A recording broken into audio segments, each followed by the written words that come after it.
Hello everyone. Today we will solve from question number 8 of exercise 60 class 10th में। और मैं ICSC board की सेडिना publisher की book है कॉन्साइज मैथमेटिक्स, जिसके राइटर मिस्टर आर के बंसल, मैं उस बुक को सॉल्व कर रहा हूँ। इससे पहले मैंने जितनी भी वीडियो बनाई है उन सब का लिंक आपको नीचे डिस्क्रिप्शन बॉक्स में मिल जाएगा। अगर इससे पहले किसी भी टॉपिक में किसी भी एक्सरसाइज के क्वेश्चन में आपको डाउट है तो आप नीचे एक बार डिस्कशन बुक चेक कर लें और उस वीडियो को लिंक को क्लिक करके आप वो वीडियो देख सकते हैं। चलिए स्टार्ट करते हैं क्वेश्चन नंबर 8। क्वेश्चन 8 है, an employer find that if he increases the weekly wages of each worker by ₹5 and employ 5 workers less, he increases his weekly wages bill from 3,150 to 3,250। मतलब क्या है, किसी के यहाँ जितनी वर्कर काम कर रहे हैं, अगर वो वीकली वेजेस 5 रुपये बढ़ा दे, मजदूरी यानी कि एक हफ्ते की मजदूरी अगर पहले 100 रुपये थी, समझाने के लिए बता रहा हूँ, तो अब वो 105 पर कर दे। और क्या करे, जो लेबर है ना, उसको कम कर रखा गया। He increase weekly 5 workers and employ 5 worker less, और 5 वर्कर को हटा दे, उसकी जगह हर वर्कर की वीकली 5 रुपये आमदनी बढ़ा दे, क्या बोलते हैं, मजदूरी है ना, बढ़ा दे। तो क्या होता है, अगर पहले 3,150 रुपये वीकली जा रहे थे तो अब जा रहे 3,250 रुपये, है ना, 3,250। Taking the original weekly wages of each worker H ₹X, यहाँ दे रखा है तो एक्स ही मानेंगे। लेट द नहीं, कुछ दे रखा है कि ओरिजिनल कुछ नहीं, weekly wages of each worker is ₹H। Obtain an equation of X in the and then solve it to find the weekly wages of each worker. तो हमें ये बताना है कैसे होगा, समझाते हैं आपको। तो गिवन है ओरिजिनल वीकली वेजेस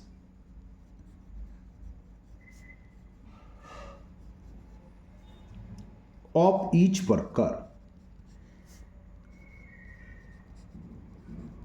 कितनी ओहो सॉरी मैं ध्यान नहीं करा वीडियो की तरफ, ये अगर कैमरे की तरफ ना, ₹X।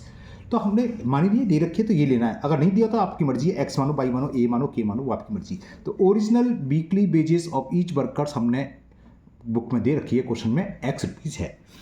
अब न्यू वेजेस क्या हुई, ₹5 इंक्रीज कर रहा है ना। दोबारा से पढ़ देता हूं, सुन लीजिए। An employ find that if he increases the weekly wages of each worker by ₹5, तो न्यू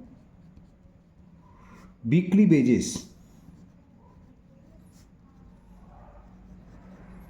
ऑफ ईच वर्कर कितनी हो गई, ₹5 इंक्रीज कर रहा है। पहले ₹X पर वर्कर थी तो अब होगी X + ₹5 है ना। तो क्या होता है, उसका जो वेजेस बिल है एक हफ्ते का जितनी मजदूरी जा रही थी 3,150 से बढ़कर 3,250 हो गया। पहले कितना था, ओरिजिनल लिख लेता हूँ, चलो मैंने कि पढ़ने से पहले ओरिजिनल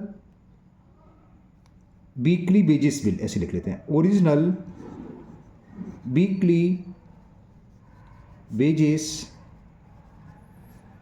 बिल, अब वो दे रखा था हमें ₹3,150।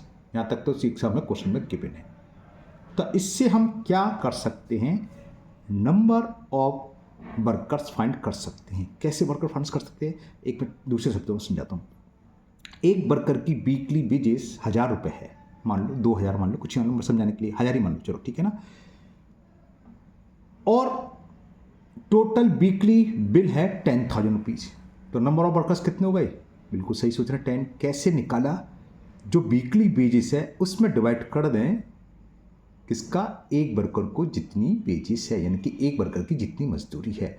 तो एक वीकली बिल है ₹3,150 कुल मजदूरी बांटता है, एक मजदूर को X रुपये मिल रहे हैं। तो नंबर ऑफ वर्कर्स कितने हो गए, ये डिवाइडेड, ये बात क्लियर। तो वही लिख रहा हूँ। तो number of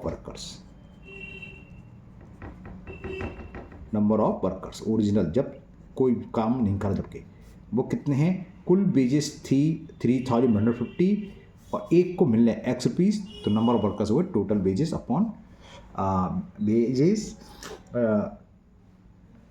gate by each worker. Clear? तो ये नंबर ऑफ वर्कर्स हो गए। अब आगे क्या कह रहा है, अगर 5 वर्कर्स कम कर दें तो अब वर्कर कितने लेंगे, इतने -5। ये बात समझ गए। After decreasing worker, after decreasing number of worker, ऐसे लिख दे रहा हूं बस शॉर्ट में।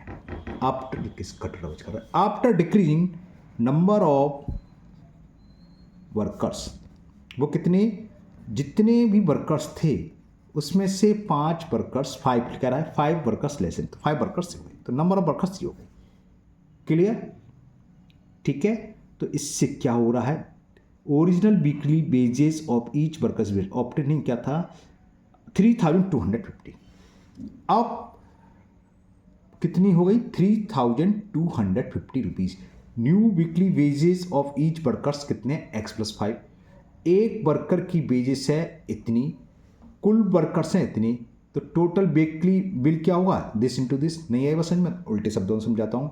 एक वर्कर को मिल रहे हैं 10 रुपये, मान लो समझाने के लिए इजी, और कुल वर्कर्स हैं 20 वर्कर्स हैं, एक वर्कर को 10 मिल रहे हैं, तो टोटल कितने होंगे, 10 × 20 220। तो हमारे पास वर्कर्स बढ़ने के बाद जो वीकली बेसिस है वो है x+5, वर्कर बढ़ने के बाद नहीं, सॉरी क्या कहते हैं, वीकली बेसिस बढ़ने के बाद, तो वो होगी x+5 रुपीज़ इस वर्कर, और नंबर ऑफ वर्कर्स इतने हैं, और न्यू बिल दे रखा है 3250। तो कैसे निकालेंगे, this into this equal to 3250। समझ में आ गया नहीं आया, ठीक है ना? तो वही लिखने वाला हूँ अकॉर्डिंग टू क्वेश्चन, ऐसे लिख लो।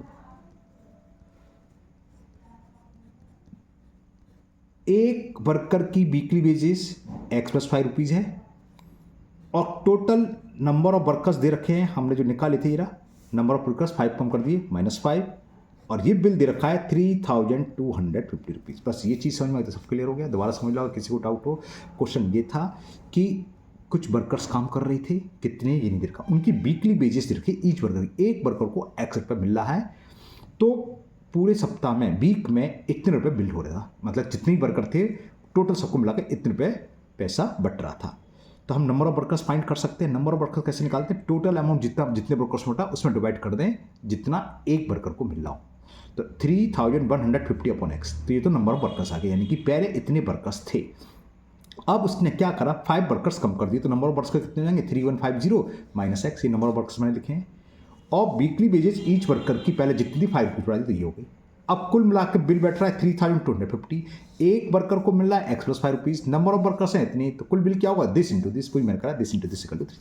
ओके, अब तो हो ही गया। अब क्या बचा है, एक्स एलसीएम लेंगे, क्रॉस मल्टीप्लाई करेंगे, बचा तो बहुत कुछ है, क्या लंबा सा लग रहा था। ओके, एक्स एलसीएम तो 3150 - 5x, एक काम कर सकते हैं इसमें 5 कॉमन ले लूँगा, कैलकुलेशन ईजी हो जाएगी, वरना हमें x का मल्टीपल भी तो करना, 5 का भी। तो क्या करा मैंने, अभी एक स्टेप में बढ़ा देता हूँ।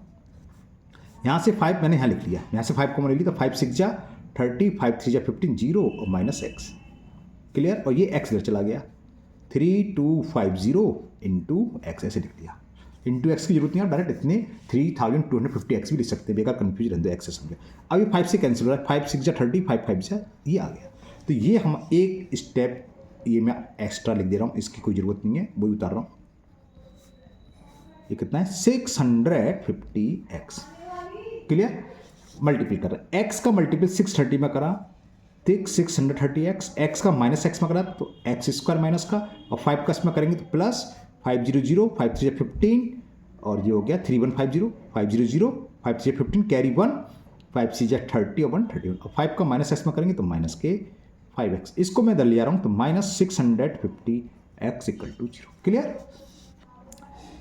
तो ये चलो -(x²), 630 में से 650 माइनस के करेंगे तो -20, और -25x, और प्लस, ओहो ये तो बड़ी लंबी चौड़ी संख्या, माइनस से डिवाइड कर दिया, तो x² + 25x - 3150 = 0। तो एक तो ये था obtain an equation in x, तो इक्वेशन तो ये आ गई, x² + 25x - 3150, ओके, = 0। अब इसके हमें फैक्टर फाइंड करने, तो फैक्टर के लिए मुझे कुछ हिसाब किताब बनाना पड़ेगा। 25 चाहिए इसके, फैक्टर कर लूँ, थोड़ी सी तो कर लूँ। 15 दूनी 30, कितना बचा, 2 7 जा 2 5 जा, ठीक है। 5 5 10, 3 से चला जाएगा, 3 5 15 और 25, 5 5 10 फिर 3 से चला जाएगा, 13 चौक 52, 3 से नहीं गए भाई, मैंने गलत कैसे गिन लिया, सॉरी 3 है, 13 चौक 52 3 है, सॉरी। तो 3 बन जा 3, 3 7 जा 77 51 होते हैं, और 3 5 15, ठीक है। 7 5 अब 5 से चला गया, 5 3 15, 5 25 और फिर 5 और फिर 7। तो ये हुए इसके ऐसे फैक्टर चाहिए कि 25 हमें चाहिए, और माइनस का तो एक बड़ा एक चाहिए एक छोटा। 3 3 9 5 45, 5 70, 45 70 में कुछ बैठ रहा है, 70 35 25 बचेगा,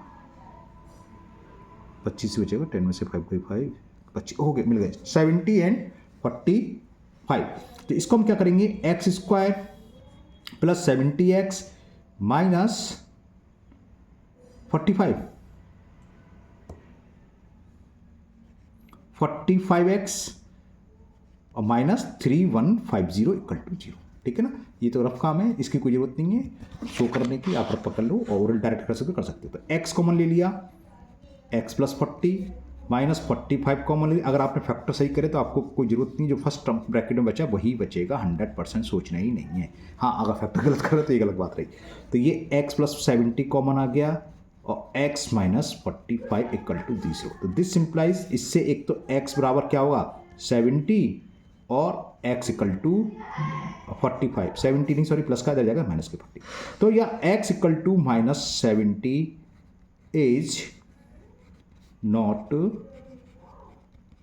पॉसिबल। क्यों पॉसिबल नहीं है, क्योंकि ये क्या था, wages original weekly wages of each worker. तो वेजेस तो कभी नेगेटिव हो नहीं सकती, प्लस में हो गई, भले ही कुछ भी हो, 1 रुपये हो 2 रुपये हो 3 रुपये हो, है ना, माइनस में नहीं हो सकती, इसलिए पॉसिबल नहीं है। तो x बराबर कितना आ गया, x इज इक्वल 45। क्या कह रहा था, ये कह रहा था एक तो इक्वेशन आनी है x की, वो तो इक्वेशन x की जहाँ से आई थी, एक तो इतना है, मैं इसको ऐसे ब्रैकेट में कर दिया, एक तो हाईलाइट कर दिया, ये इक्वेशन बन गई। फिर कह रहा था find the weekly wages of each worker, वो एक्स रुपीज है। तो वीकली वेजेस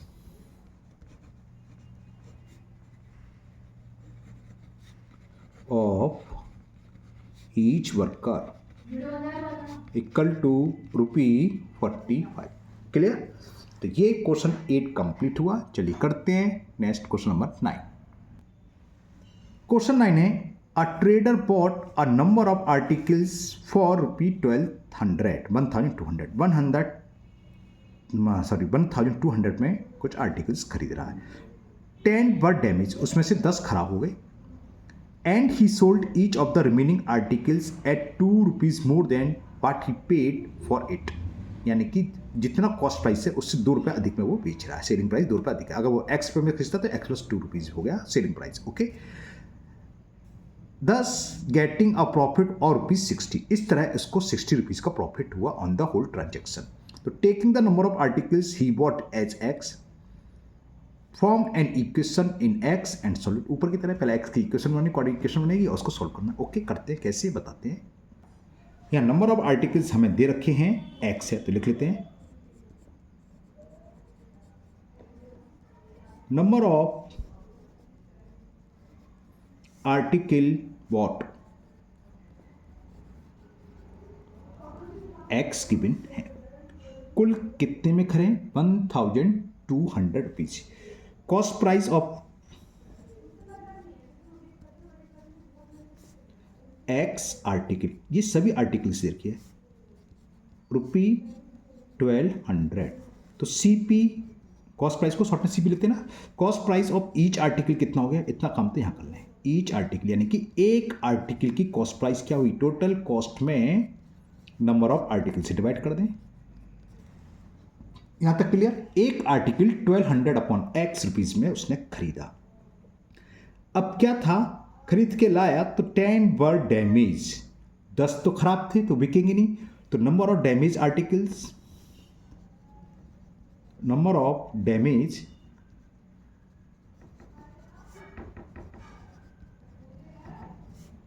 वो 10। अभी तो बिकेंगे नहीं, तो बेचने के लिए कितने आर्टिकल बचे, जितने सही थे उसमें से 10 माइनस कर दें। तो नंबर ऑफ सोल्ड आर्टिकल्स जो बिके वो कितने हुए, नंबर ऑफ सोल्ड आर्टिकल्स कर लो, वो x थे, x में 10 खराब थे, तो ये पता चल गया इतने बिके। और सेलिंग प्राइस हमें दे रखी है एक आर्टिकल की, SP ऑफ ईच आर्टिकल क्या है, पढ़ लेता हूं। Remaining articles at 2 rupees more than what he paid for it, यानी कि एक आर्टिकल जितने रुपए में खरीद रहा है, ये CP दे रखी एक आर्टिकल, उससे 2 रुपये अधिक है, मोर देन की +2। तो सेलिंग प्राइस क्या होगी, 1200 अपॉन x प्लस 2 रुपीज एक आर्टिकल्स की। कुल आर्टिकल कितने बेच रहा है ये, तो total selling price of x minus 10 article क्या होगी, दिस इंटू दिस, ये टोटल सेलिंग प्राइस हो गई। फिर हम क्या लिखेंगे, SP minus CP equal to profit, ये तो था formula, selling price minus cost price equal to profit. तो total selling price, total SP of जितने उसको बेचने थे, x माइनस 10 बेचे, 10 तो खराब हो गए, ब्रोकन हो गए, तो x माइनस 10 आर्टिकल वो हमें गिवन है, गिवन नहीं है सॉरी, प्रॉफिट गिवन है, 60 रुपीज का प्रॉफिट है। वो कैसे निकलेंगे, number of articles x minus 10 into selling price of 1 articles, वो दे रखा है 1200 अपॉन x प्लस 2, ठीक है ना, इतने रुपीस। इसको थोड़ा सा सॉल्व करना चाहिए, थोड़ा सा तो सॉल्व कर लें, 2 कॉमन ले लें, और selling price minus cost price कितनी थी, 2 कॉमन लेने से फायदा होगा, कोई फायदा नहीं, छोड़ो नहीं दे रहे। तो x माइनस 10, बस इतना काम कर लेता हूँ, यहाँ मैंने x एलसीएम ले लिया, तो 1200 प्लस 2x, इतने रुपीस आ गई सेलिंग प्राइस, सब जो बेचा है। अब क्या होता है, selling price minus cost price is equal profit, profit का फॉर्मूला ही होता है। सेलिंग प्राइस हमारे पास है x minus 10 into 1200 plus 2x upon x, ये तो सेलिंग प्राइस, माइनस CP कितनी देर की है, 1200 की, x मत लगा देना, ये तो क्या है, number of article what, CP ये मत लगा देना, तो एक आर्टिकल की सभी की, हमने सभी की तो सेलिंग प्राइस निकाली है ना। अब वो CP कितनी, cost price of x article 1200 rupees, तो यहाँ 12 आएगा, minus 1200 rupees equal to profit, profit हमें गिवन है 60 रुपीज का प्रॉफिट हो रहा है, 2 कॉमन लेने से फायदा रहता। चलो अभी देखेंगे क्या करें, मल्टीपल तो करना ही करना है, कर दूं, अभी छोटा सा काम और कर लेते हैं। x माइनस 10 इतनी जल्दी क्या है, बेकार आप लोग कुछ कन्फ्यूजन हो ऐसे रहने थे, अपॉन x, इस 1200 को राइट से सॉरी लेफ्ट से राइट में लेंगे तो प्लस का हो गया, ठीक है ना, तो 1260। अब अंदर कर दो, x का हम करेंगे 1200 में, तो 1200x, x का 2x में करेंगे तो प्लस के 2x स्क्वायर, माइनस 10 का करेंगे, देखो यहाँ 2 कॉमन लेके 2 से कट रहा था, लेकिन मैं कर दिया, चलो बाद में बहुत कट जाएगा। अब माइनस 10 का इसमें करेंगे तो माइनस के 12,000, और माइनस 10 का प्लस 2x में करेंगे तो माइनस के 10 टू 20x, अपॉन में एक लाइन डाल दें अपॉन x, और इक्वल में क्या होगा, 60 प्लस करा 1260, क्लियर, ये बात समझ में आ गई। x इधर जाएगा, इसे हल कर ले रहे हैं, सॉल्व कर ले, सॉरी 2x स्क्वायर 1200 माइनस 20 कितना हो गया, 1180 प्लस 1180x माइनस के 12,000, और x इधर चला जाए क्रॉस मल्टीपल तो 1260x, एक बार चेक कर लूँ कहीं मिस्टेक तो नहीं कर रहा, 1200 में जी जाएगा, और ये ठीक है, ओके। इसको तो ले आते हैं, 2x square plus 1180x minus 1260x minus 12,000 is equal 0, 2x square, अब 1180 में से 1260 सब्ट्रैक्ट कर रहा है तो माइनस 60 बटा शायद 16 में से 8 गया था, माइनस के 80x और माइनस 12,000 इक्वल टू 0, 2 से डिवाइड कर दे रहे हैं, x square minus 40x minus 6,000 is equal 0, ये तो इजी हो गया, 100 और 60 मिल जाएंगे, 100 और 60 के हाँ ये आ जाएंगे। तो पहले तो एक ये कहा था कि इक्वेशन बनानी है, तो इक्वेशन तो हमारी ये आ गई, x square minus 40x minus 6,000, एक आंसर तो ये आ गया। अब सॉल्व करना है तो ये 100 का 60 मल्टीपल करोगे 6000 और 100 में से 60 में 100 होना है तो माइनस का जाएगा। तो क्या करेंगे इसके आगे x square minus 60x plus 100x minus 6000 is equal to 0। तो x common x minus 60 plus 100 common x minus 60 is equal 0। अब क्या कॉमन आएगा x माइनस 60 कॉमन आएगा तो x plus 100 is equal to 0। तो this implies value of x क्या होगी, इससे तो 60 हो जाएगी और x is equal to minus 100। x क्या था, number of article he bought, इसमें लिखा हुआ था। तो आर्टिकल्स कॉस्ट वेट रेट कभी नेगेटिव होती है तो लिख दोगे नॉट पॉसिबल ब्रैकेट में, बस ये तो पॉसिबल ही नहीं है तो ये तो हम लेंगे नहीं। तो बच्चा ए के आंसर क्या 60। तो नंबर ऑफ आर्टिकल बॉट भी 60। Number of article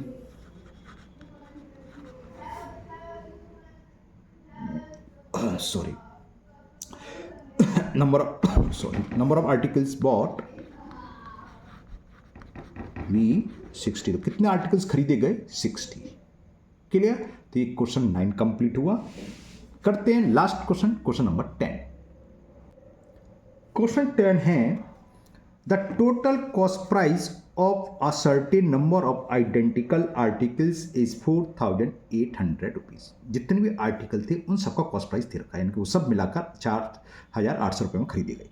by selling the articles ₹100 each, एक आर्टिकल को 100 रुपीज में बेचा, a profit equal to the cost price of 15 article. कितना प्रॉफिट हो रहा है, जितनी कॉस्ट प्राइस 15 आर्टिकल की थी उतना हमें प्रॉफिट हो रहा है। Find the number of articles bots, इसको हम x मान लेंगे, नंबर ऑफ आर्टिकल्स भी और x। अच्छा क्वेश्चन है, कैसे होगा बताते हैं। सबसे पहला काम हमने आर्टिकल मान लिया, let the number of articles bought, ये आर होता है, मैं आर थोड़ा ऐसा बना देता हूं, number of articles bought be x और टोटल कॉस्ट प्राइस इन सभी यानी कि एक्स आर्टिकल्स की सीपी दे रखी 4800। तो कॉस्ट प्राइस को शॉर्ट में सीपी लिखते हैं, सीपी ऑफ एक्स आर्टिकल्स वो है 4800 रुपीज। तो एक आर्टिकल्स की क्या होगी, एक्स से डिवाइड कर दें। तो सीपी ऑफ ईच आर्टिकल या वन आर्टिकल आप कुछ भी ले सकते हैं, कितने रुपीज हो गई 4800 अपॉन एक्स रुपीज। क्लियर, यहां तक तो समझ में आ गया।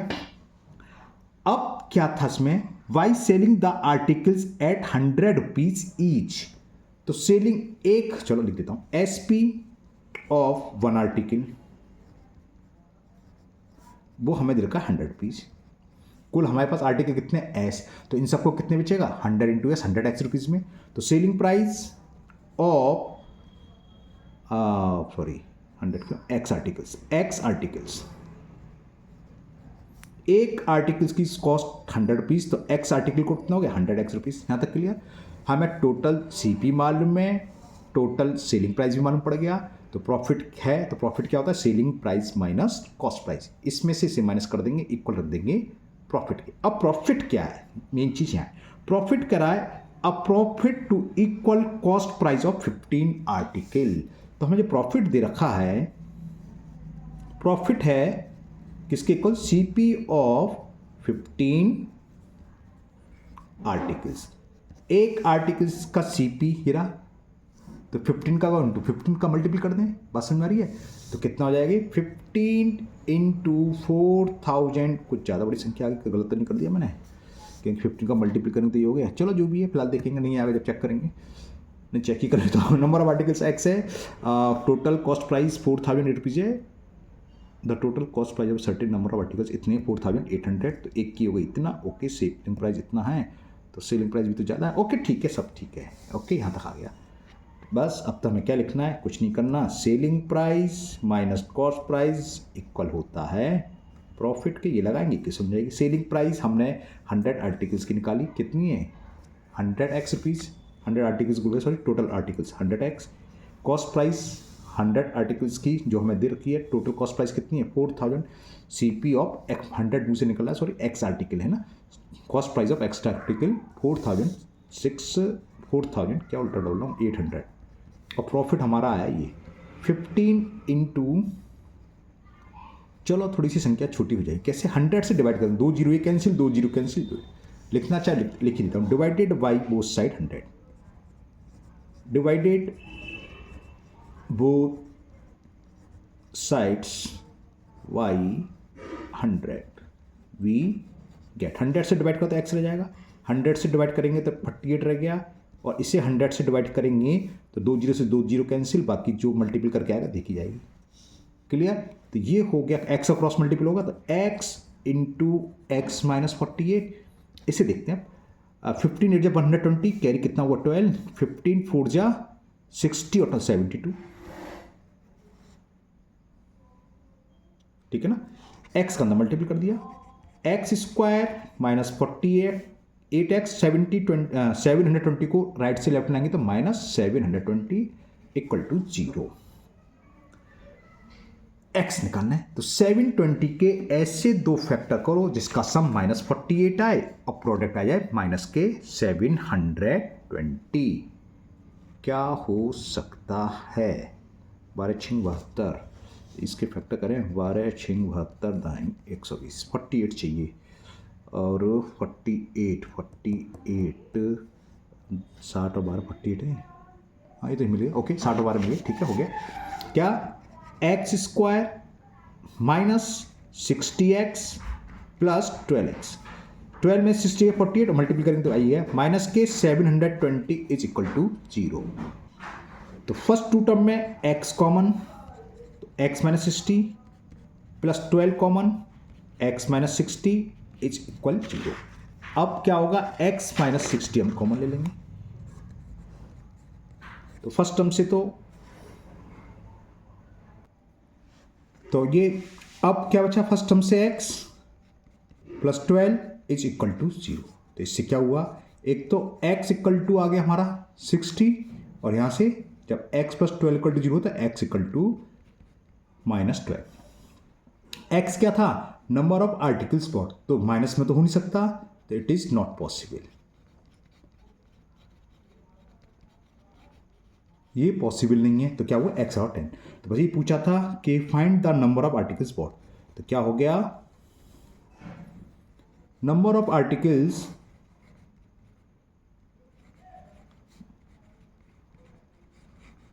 What be 60। ओके, इसी के साथ आपकी एक्सरसाइज 60 और साथ ही साथ चैप्टर 6 कंप्लीट हुआ। इसके नीचे आपकी टेस्ट योरसेल्फ एक्सरसाइज दे रखी है, ये मैंने किसी भी चैप्टर की नहीं करी है, पहले चैप्टर के साथ मैंने कर दिया, कमेंट बॉक्स में कमेंट आया था, मैंने किसी एक चैप्टर की करी है, भूलिए किसकी करी है, क्योंकि हम देखें ये अपने आप करो आपने कितना सीखा। हाँ, अगर आपको कोई क्वेश्चन नहीं होता है तो आप कमेंट बॉक्स में कमेंट कर देना कि टेस्ट योरसेल्फ चैप्टर 6 का ये वाला क्वेश्चन नहीं आया, जो भी आप कैसे करेंगे, तो उस क्वेश्चन की वीडियो बना के मैं अपलोड कर दूंगा। मुझे उम्मीद है आज के सभी क्वेश्चन आपको बहुत अच्छे से समझ में आ गए होंगे। फिर भी अगर आपको किसी क्वेश्चन में डाउट है तो आप हमेशा की तरह कमेंट बॉक्स में कमेंट करें, मैं उस क्वेश्चन को और अच्छे से समझाने की कोशिश करूंगा। अगर आप लोग पहली बार चैनल पर आए हैं तो चैनल को सब्सक्राइब करना भूलें, साथ ही साथ बेल आइकन जरूर प्रेस करें, जिससे आगे जो भी वीडियो अपलोड होगी उसका नोटिफिकेशन आपको मिल जाएगा और वो वीडियो आपकी मिस नहीं होगी। इस वीडियो को अपने दोस्तों को भी शेयर करें जिससे वो भी इसका फ़ायदा उठा सकें। फिर मिलते हैं नेक्स्ट वीडियो में। Thank you, have a nice day.